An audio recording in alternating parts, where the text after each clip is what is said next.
Hello everybody, welcome to the Wonky Angle, where I talk about electronic music, both new and old.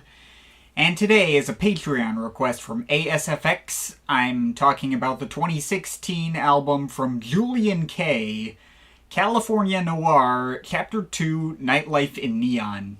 Okay, this was probably the most off-brand request in this particular run of my Patreon schedule. Julien-K are an electronic rock and industrial band from Long Beach, California, primarily headed by Amir Durak and Ryan Shuck, also currently featuring Anthony Valsik and Galen Whaling, sorry for butchered pronunciations, as well as a handful of other members who have come and gone over the years. Amir Durak and Ryan Shuck originally found fame as members of a different industrial rock band called Orgy, who released 3 albums through the end of the 90s and the early 2000s, although after a fair bit of drama and internal conflict with that band's lead singer, Durak and Shuck broke off the band altogether to form this one, initially as a side project, but eventually kind of becoming more their main thing as the years went by, especially after they released their decently well-acclaimed debut album Death to Analog in 2009. Some tracks from that album ended up in the soundtrack to the first Michael Bay Transformers movie, and they've also made one-off tracks that have shown up in multiple Sonic games, apparently. The two also worked with Chester Bennington at one point in his side project band, Dead by Sunrise, and they've made guest appearances on a recent album by The Annex, a label made of Celldweller who I've been recommended a bunch of times I still need to check out. Now, I think it goes without saying that if this request hadn't been sent in to me, I wouldn't have even thought to cover a band like this. I'd never heard of Julien-K before, and what with their background sitting much more within the worlds of industrial rock, alternative rock, and post-punk, which I don't really pay attention to, I might have just assumed they would fall outside of my format and leave it at that. But when this request was sent in to me, I previewed through it and thought it sounded like some kind of 80s new wave thing in the vein of Depeche Mode or Gary Newman. And having covered both of those artists in videos before, I felt like, what the heck, this one album falls enough within my typical format to allow. I'll give it a shot. So as you might surmise from the Chapter 2 in the title of this album, this project was originally designed as the second half of a double album, collectively treated as their third studio album, California Noir, and it kind of released in a similar manner to, like, Death Grips the Powers That Be, in that the first disc came out over a full year before the second, and the 2 discs are also kind of designed to work well as completely unrelated standalone projects. Chapter 1 was called Analog Beaches and Digital Cities, dropped in early 2015, and given the requested album is obviously meant to be its direct sequel, I made sure to listen to that one first. Now, if that album had been the one that got requested, I probably would have turned it down due to being too off format. It goes for way more of like a straightforward rock and post-punk sort of sound, with any synths acting more as light texture and window dressing than any kind of notable aspect or focus in the album's approach. It's clearly taking inspiration from bands like The Cure or Movement-era New Order before they started to incorporate more synths, but also combining it with a tiny bit of their industrial roots, like maybe some Hesitation Marks-era NIN, and maybe also throw in some indie rock bands like Franz Ferdinand in the mix as well. I also thought of the band Chick Chick Chick, although without any of the Gen X irony or smug attitude. It's going about that style completely sincerely, even in the goofier moments. Music of this style may be the kind of thing that I tend to think might fit better in, like, my parents' big dinner playlist than the kind of thing I go out of my way to listen to on my own time.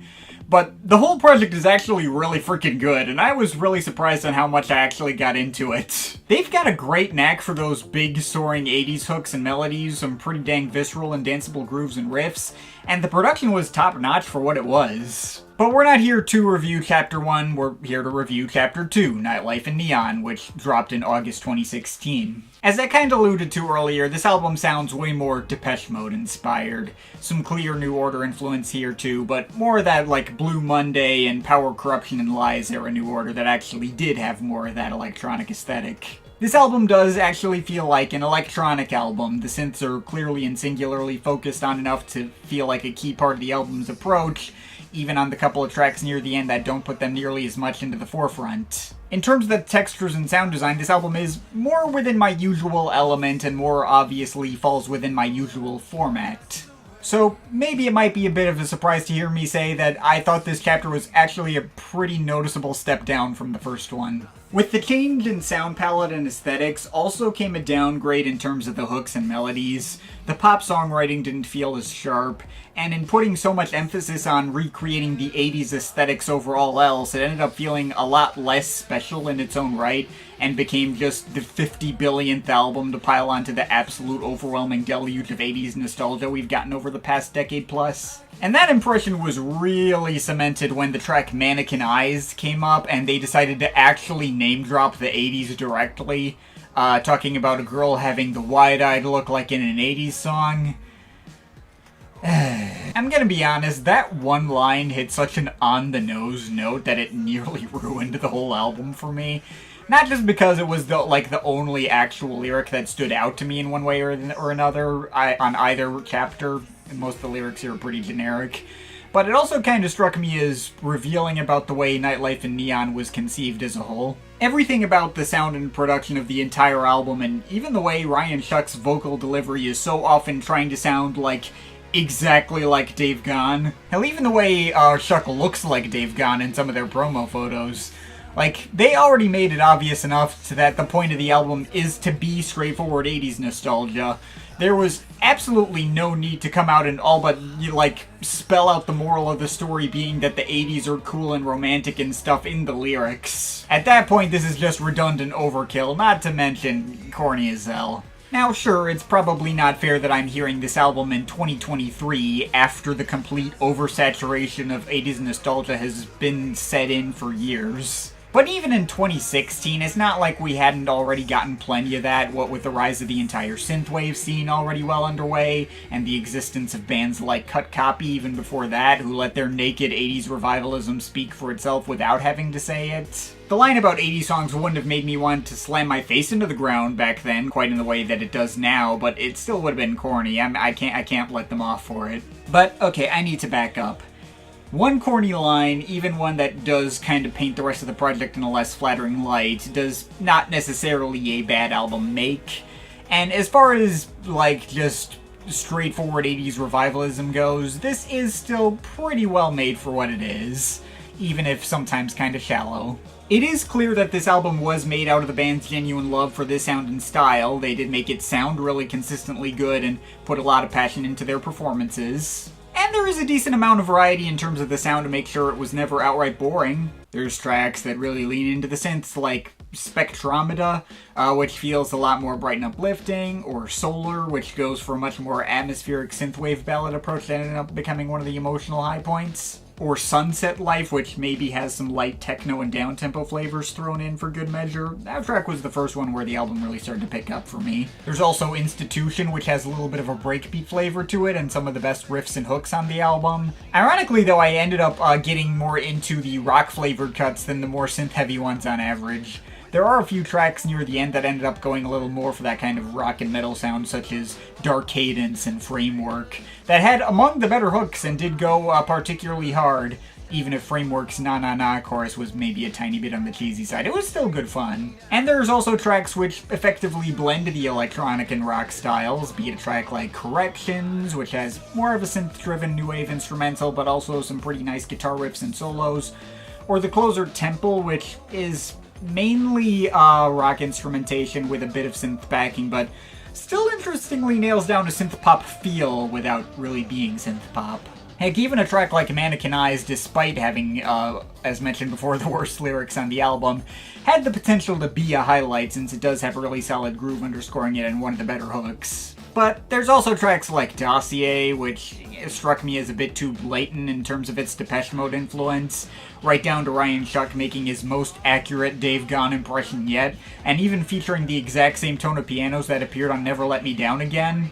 Also, the album's title track and actual closer may technically be an ambient synth cut, but it's also kind of like just a really short nothing interlude that's really compositionally shallow and doesn't really add anything. I don't know, there is a lot to like about Nightlife and Neon, but there was still this constant sense that it was just trying to be 80s nostalgia bait for its own sake. And even if I wasn't totally burnt out on all the constant 80s nostalgia we've been buried in for the past several years, or I didn't personally believe 80s nostalgia peaked in 2008 when Cut Copy put out In Ghost Colors, this album just kinda came off a little shallow, like it was more preoccupied about recreating the aesthetics of the 80s without having the songcraft to back itself up, and that feeling is highlighted even more when you put this album next to the album it's a direct sequel to. Analog Beaches and Digital Cities didn't have this problem for me at all. Like, the regular old 80s pop rock aesthetic was still clearly serving tracks that were all designed to be solid and catchy pop rock songs at their core.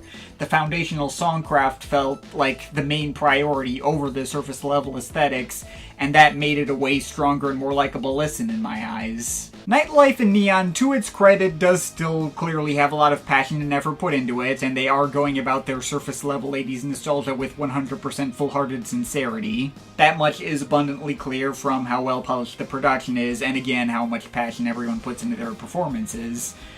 People who are a lot more into the 80s aesthetics than I am and actually grew up with that kind of music are probably not going to be as bothered by this album's particular execution as I was. Like, when Clayton put out his Freak Gen Future 1990s album last year, that was the exact same kind of high-effort, surface-level nostalgia bait. But I was more willing to give that a pass since it was sticking to styles I actually do have a lot of nostalgia for. So I can easily see the same happening for, like, fans of these 80s styles and this album. It obviously already has a big dedicated fan base who, you know, like, funded it on Indiegogo within 2 hours of its announcement. The guy who requested this liked it enough where he believed it could act as an effective starting point to get into the band. And I'm not one to say it couldn't be that, but to me it still feels too obviously derivative, doesn't have anything really to say beyond the 80s are cool. And while it's got enough good production and sound design and occasional solid hooks for this to still comfortably cement itself within decent territory, I can't see it sticking with me longer term beyond that. It's worth checking out if you're a big 80s buff, but probably not essential otherwise. I'm overall feeling a 6.5 out of 10 on it. But of course, this is just my opinion. You can feel free to disagree with it, but I'd like to hear your thoughts, so leave the comments in the comment thing down there. Shout out to my Patreon supporters, they're awesome people. You want to add yourself to that list, link to my Patreon is in the description. But yeah, that's pretty much it. That's all for today. See you next time.